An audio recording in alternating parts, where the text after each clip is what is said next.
Take the sword of the Spirit. In this passage in Ephesians chapter 6, when God gets to the sword of the Spirit, He has gotten to our offensive weapons, which is the Word of God, of course. It is extremely powerful at driving away the enemy and effective at tearing down his work. A word of warning here, though.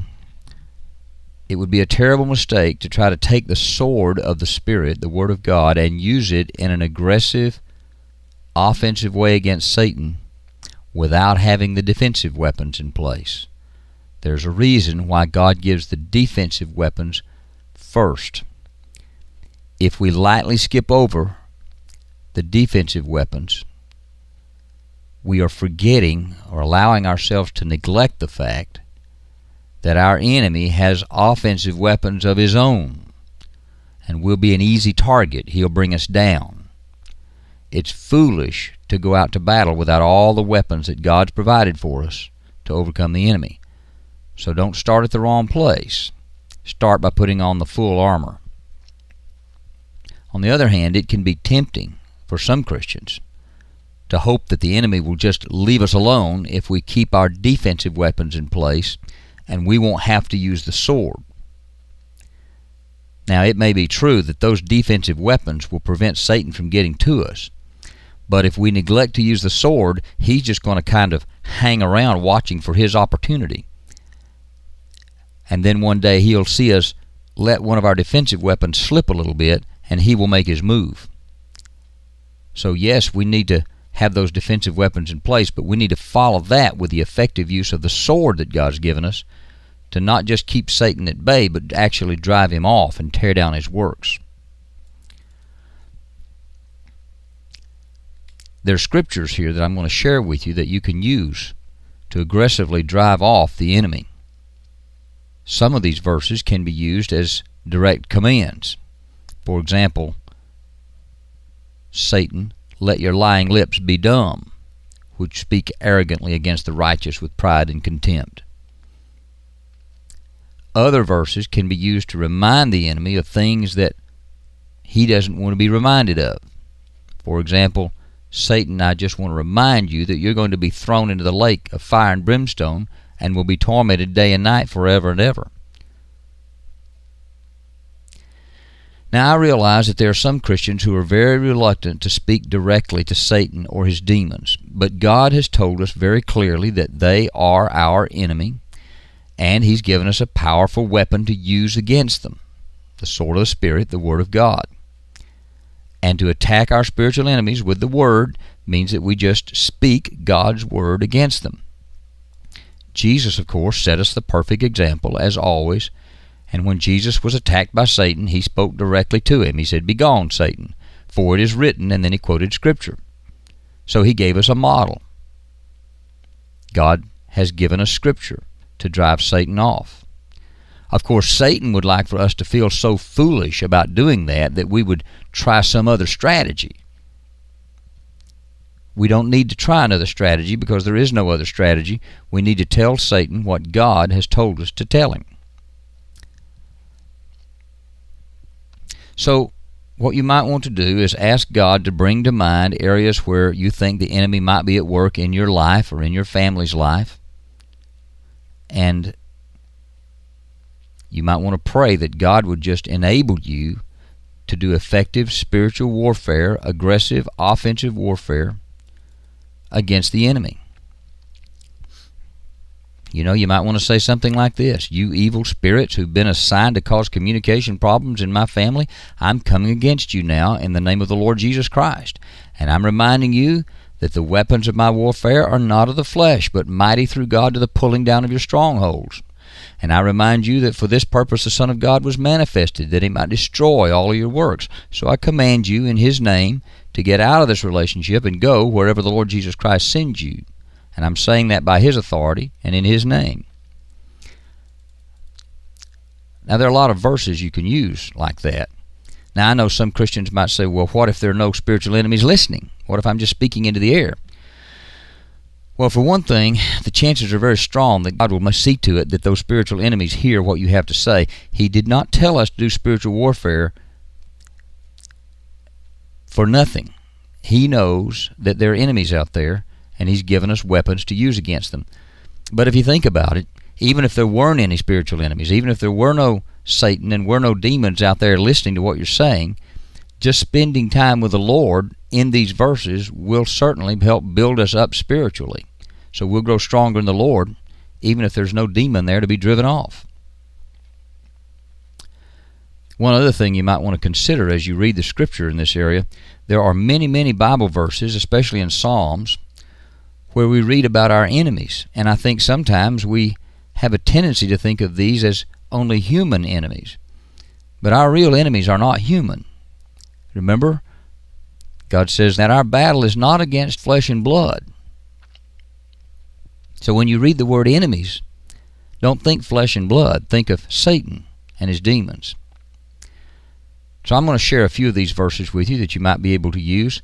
There are many others in the Scripture.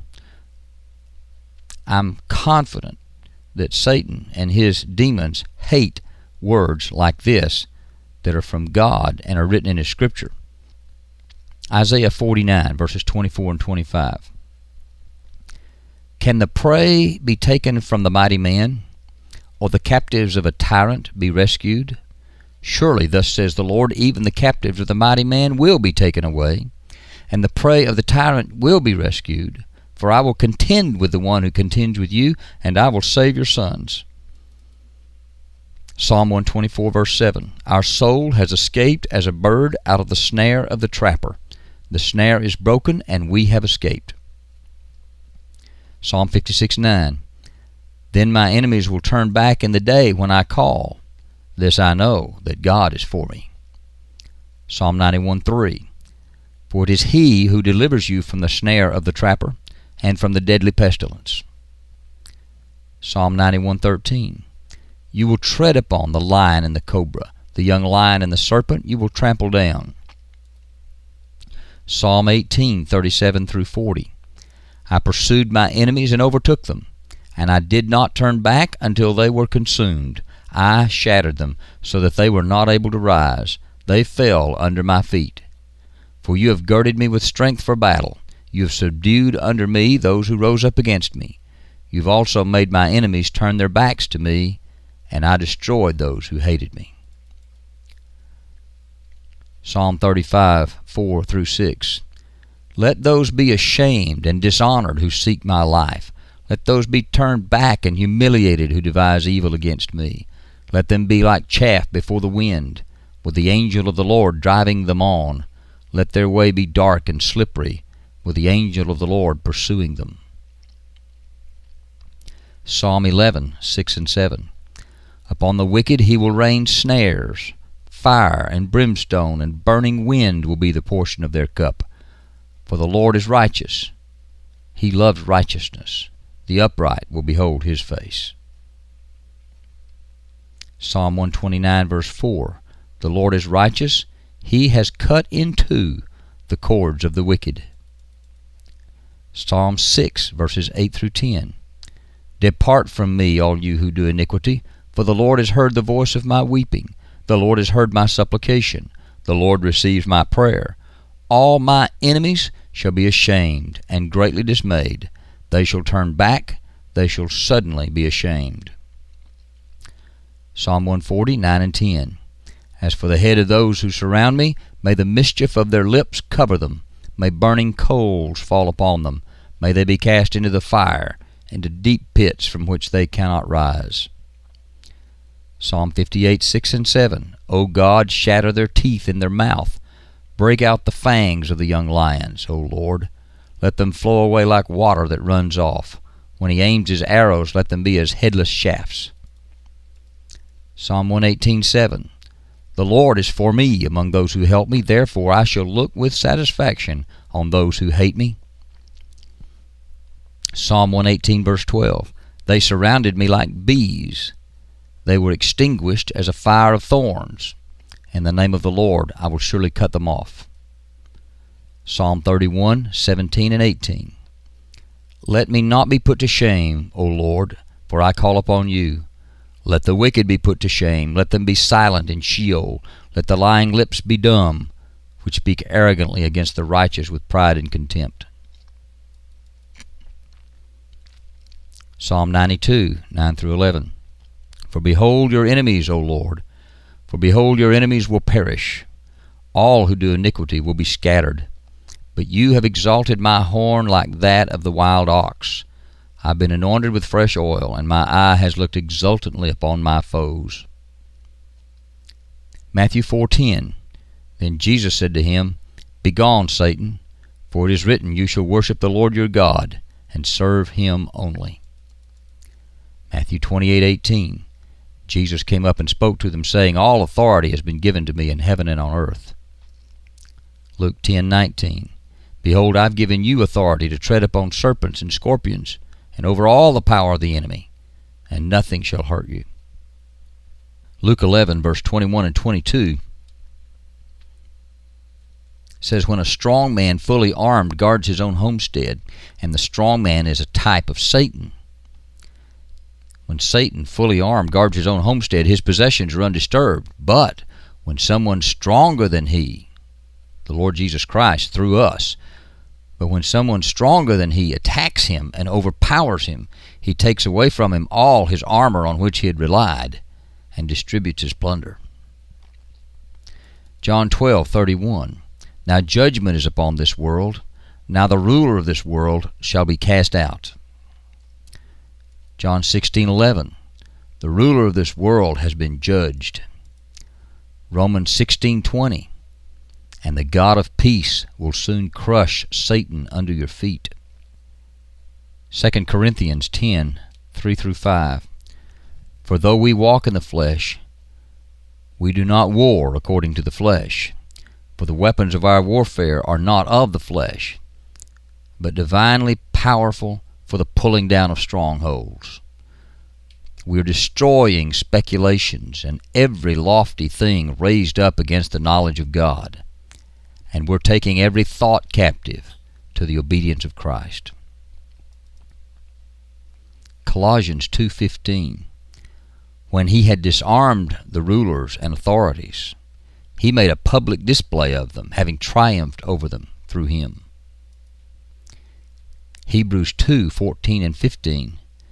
Since then the children share in flesh and blood, he himself likewise also partook of the same, that through death he might render powerless him who had the power of death, that is, the devil, and might deliver those who through fear of death were subject to slavery all their lives. James 4:7. Submit therefore to God, resist the devil, and he will flee from you. 1 John 3:8. The one who practices sin is of the devil, for the devil has sinned from the beginning. The Son of God appeared for this purpose, that he might destroy the works of the devil. 1 John 4:4. You are from God, little children, and have overcome them, because greater is he who is in you than he who is in the world. Revelation 12:11. And they overcame him because of the blood of the Lamb, and because of the word of their testimony, and they did not love their life even to death. Revelation 20:10.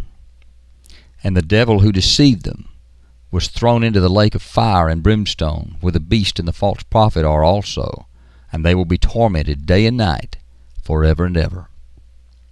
These are just a few of the many verses in Scripture that God has given to us so that we can use His Word as a sword, as an offensive weapon to drive off the enemy. In closing, I just want to encourage you, don't allow yourself to be intimidated by the enemy in such a way that you feel fearful or hesitant to use God's weapons. Use the sword. Use it as God intended. Memorize some of these scriptures. Obey the Lord. Put on the full armor of God and fight the good fight against our spiritual enemies. And by all means, having the full armor in place, take up the sword of the Spirit, which is the Word of God.